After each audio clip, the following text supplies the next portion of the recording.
জুবিন গাৰ্গৰ হত্যাত যি অভিযুক্ত সিদ্ধাৰ্থ শৰ্মাক বোলে জেলৰ ভিতৰত মতা ভূতে বোলে একদম চৰিয়াইছে, শ্যাম কানু মহন্তক বোলে মাইকী ভূতে হেঁচা মাৰি ধৰিছে, এইবিলাক এনেকুৱা ধৰণৰ নিউজ কেতিয়াবা কিছুমান দেখা যায়। এইবিলাক আচলতে নিউজ নহয়।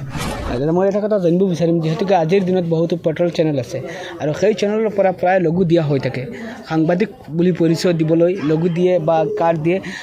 তেখেতসকলক আচলতে সাংবাদিক ক'ব পাৰি নেকি? আমি বহুতো পৰ্টেল চেনেল এনেকুৱা ধৰণৰ আছে।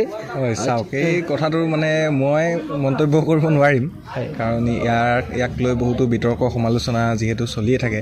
তথাপিও কওঁ যে আজিৰ তাৰিখত ডিজিটেল নিউ মিডিয়াৰ যুগত প্ৰত্যেকগৰাকী ব্যক্তিয়ে আচলতে একোগৰাকী সংবাদকৰ্মী, কাৰণ আমি সকলোৱে খবৰ দিব পাৰোঁ, কিন্তু সেই খবৰটো সঠিকভাৱে শুদ্ধ তথ্যৰে দিব লাগে, সমাজত অপপ্ৰচাৰ হ'ব নালাগে, সেইটোৱে সকলো কামনা কৰিব লাগে। আৰু কেতিয়াবা কিছুমান মানে পেজে অদ্ভুত বাতৰি কৰি দিয়ে। সেইদিনা এটা বাতৰি দেখিলোঁ, বোলে জুবিন গাৰ্গৰ হত্যাত যি অভিযুক্ত সিদ্ধাৰ্থ শৰ্মাক বোলে জেলৰ ভিতৰত মতা ভূতে বোলে একদম চৰিয়াইছে, শ্যাম কানু মহন্তক বোলে মাইকী ভূতে হেঁচা মাৰি ধৰিছে, এইবিলাক এনেকুৱা ধৰণৰ নিউজ কেতিয়াবা কিছুমান দেখা যায়। এইবিলাক আচলতে নিউজ নহয়, কণ্টেণ্ট হয়, কিন্তু ৰাইজে মানে নিউজ আকাৰে প্ৰচাৰ কৰাৰ কাৰণে নিউজ বুলি ভাবি ভুল কৰে আচলতে।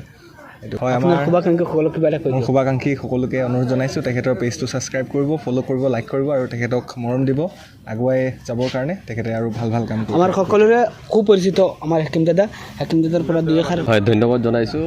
ক'ব লাগিব আজি ৰাষ্ট্ৰীয় প্ৰেছ দিৱস আছিলে। ভেলুগুৰি গ্ৰাম্য অঞ্চলৰ হাইস্কুলৰ প্ৰেক্ষাগৃহত অনুষ্ঠিত হৈ গ'ল, সুন্দৰভাৱে অনুষ্ঠিত হৈ গ'ল আৰু ইয়াৰ ৰাইজকো ধন্যবাদ জ্ঞাপন কৰিছোঁ। আৰু সততাৰে আমাৰ যিসকল সংবাদকৰ্মী আছে, সাংবাদিকসকল আছে, সততাৰে যাতে বাতৰিবোৰ পৰিৱেশন কৰে, তাৰ কাৰণে ধন্যবাদ জ্ঞাপন কৰিছোঁ। ধন্যবাদ।